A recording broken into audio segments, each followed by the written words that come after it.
Welcome to the One Year Bible, March 25. The Old Testament reading, Deuteronomy chapter 4, verses 1 through 49.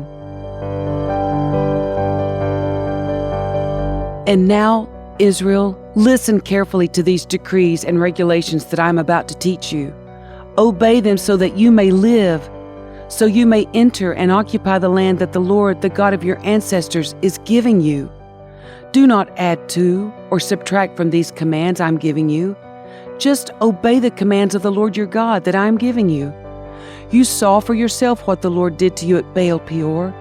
There the Lord your God destroyed everyone who had worshipped Baal, the god of Peor. But all of you who were faithful to the Lord your God are still alive today, every one of you. Look, I now teach you these decrees and regulations, just as the Lord my God commanded me, so that you may obey them in the land you are about to enter and occupy. Obey them completely, and you will display your wisdom and intelligence among the surrounding nations. When they hear all these decrees, they will exclaim, "How wise and prudent are the people of this great nation! For what great nation has a God as near to them as the Lord our God is near to us whenever we call on Him? And what great nation has decrees and regulations as righteous and fair as this body of instructions that I'm giving you today? But watch out. Be careful never to forget what you yourself have seen. Do not let these memories escape from your mind as long as you live. And be sure to pass them on to your children and grandchildren. Never forget the day when you stood before the Lord your God at Mount Sinai, where He told me, "Summon the people before me, and I will personally instruct them. Then they will learn to fear me as long as they live, and they will teach their children to fear me also."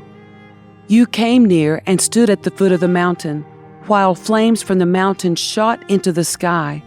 The mountain was shrouded in black clouds and deep darkness, and the Lord spoke to you from the heart of the fire. You heard the sound of His words, but didn't see His form. There was only a voice. He proclaimed His covenant, the 10 Commandments, which He commanded you to keep, and which He wrote on 2 stone tablets. It was at that time that the Lord commanded me to teach you His decrees and regulations, so you would obey them in the land you are about to enter and occupy. But be very careful. You did not see the Lord's form on that day He spoke to you from the heart of the fire at Mount Sinai. So do not corrupt yourselves by making an idol in any form, whether of a man or a woman, an animal on the ground, a bird in the sky, a small animal that scurries along the ground, or a fish in the deepest sea. And when you look up into the sky and see the sun, moon, and stars, all the forces of heaven, don't be seduced into worshiping them. The Lord your God gave them to all the peoples of the earth. Remember that the Lord rescued you from the iron-smelting furnace of Egypt in order to make you His very own people and His special possession, which is what you are today. But the Lord was angry with me because of you. He vowed that I would not cross the Jordan River into the good land the Lord your God is giving you as your special possession. You will cross the Jordan to occupy the land, but I will not.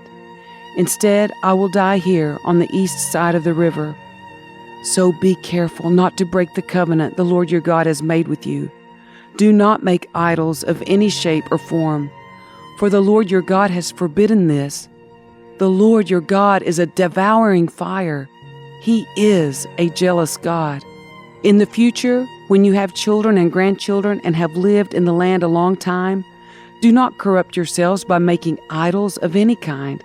This is evil in the sight of the Lord your God and will arouse His anger.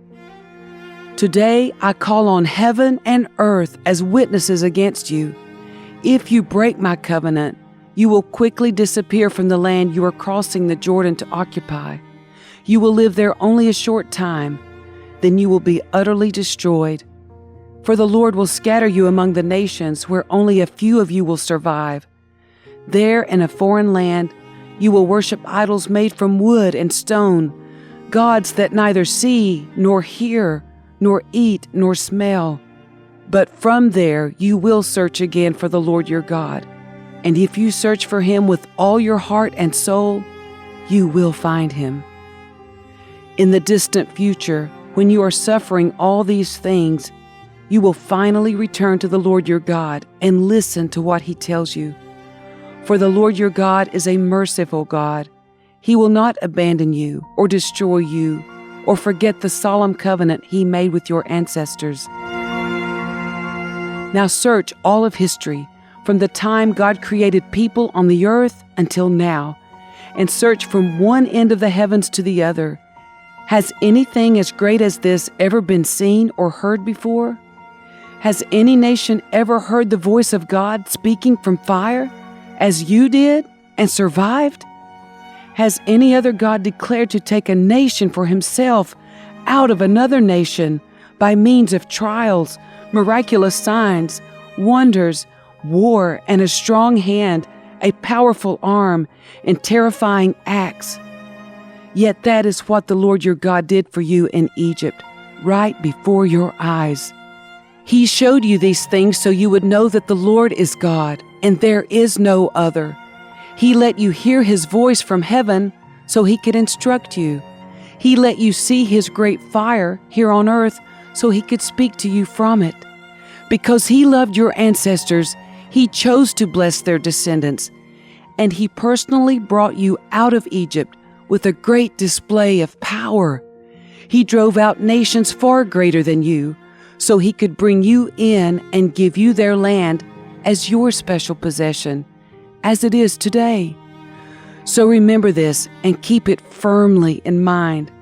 The Lord is God both in heaven and on earth, and there is no other.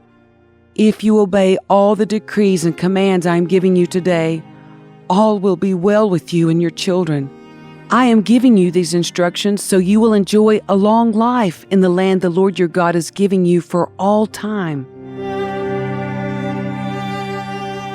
Then Moses set apart 3 cities of refuge east of the Jordan River. Anyone who killed another person unintentionally without previous hostility could flee there to live in safety.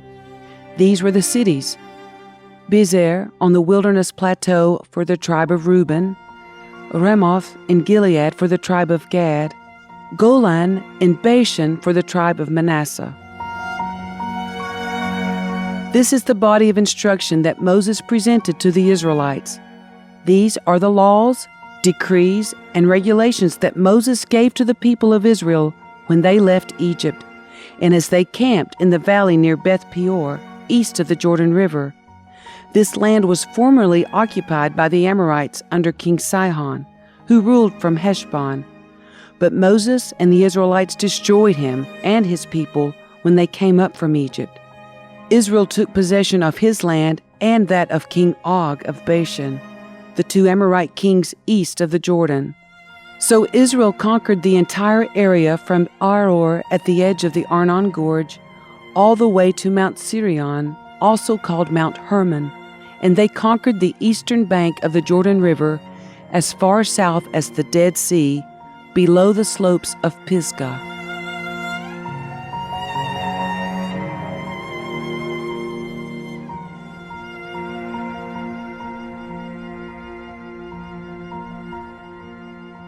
The New Testament reading, Luke chapter 6, verse 39, through chapter 7, verse 10.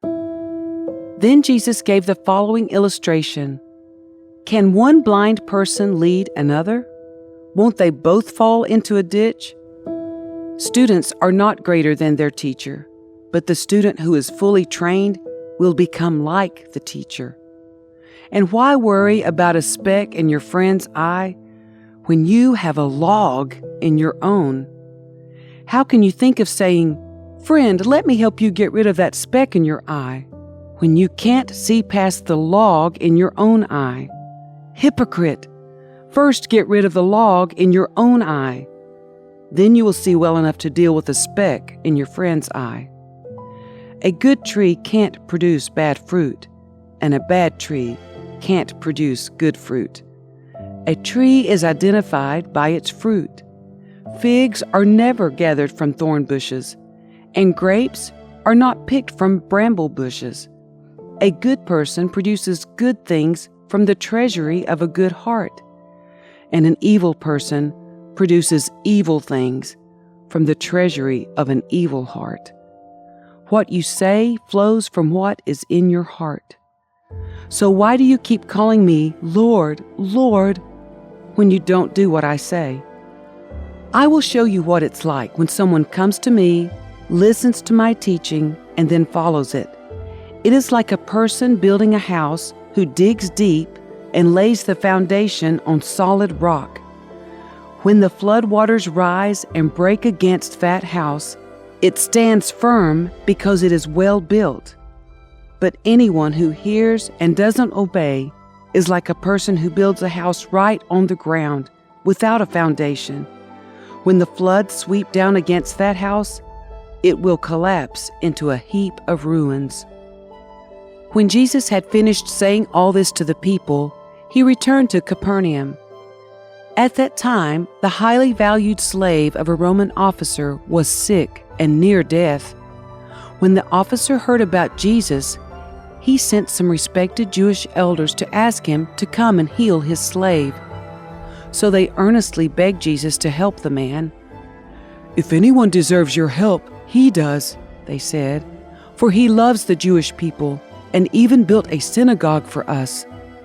So Jesus went with them, but just before they arrived at the house, the officer sent some friends to say, "Lord, don't trouble yourself by coming to my home, for I am not worthy of such an honor.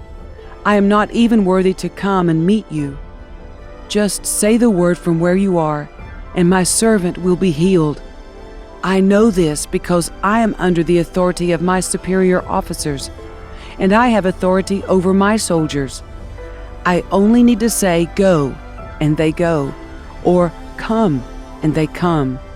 And if I say to my slaves, 'Do this,' they do it." When Jesus heard this, he was amazed. Turning to the crowd that was following him, he said, "I tell you, I haven't seen faith like this in all Israel." And when the officer's friends returned to his house, they found the slave completely healed.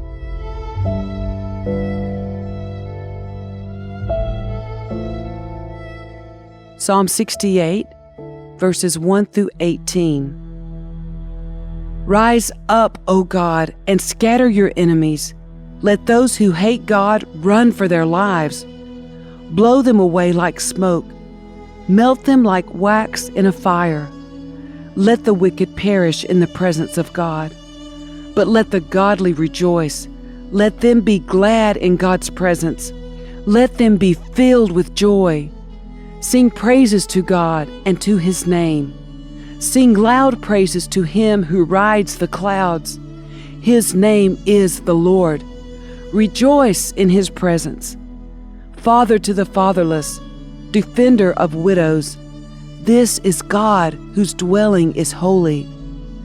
God places the lonely in families. He sets the prisoners free and gives them joy. But He makes the rebellious live in a sun-scorched land. O God, when you led your people out from Egypt, when you marched through the dry wasteland, the earth trembled and the heavens poured down rain before you, the God of Sinai, before God, the God of Israel. You sent abundant rain, O God, to refresh the weary land.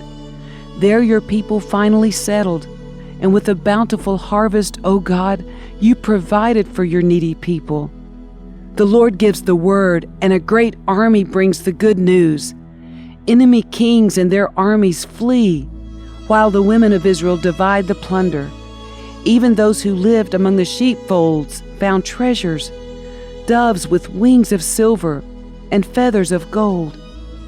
The Almighty scattered the enemy kings like a blowing snowstorm on Mount Zalmon.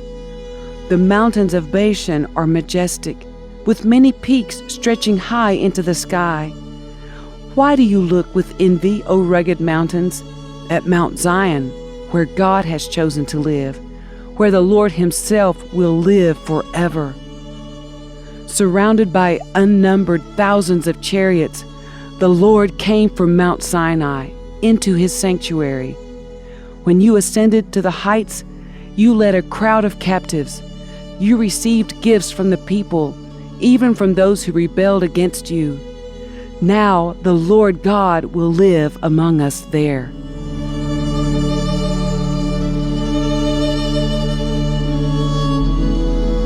Proverbs 11, verse 28. Trust in your money, and down you go, but the godly flourish like leaves in spring.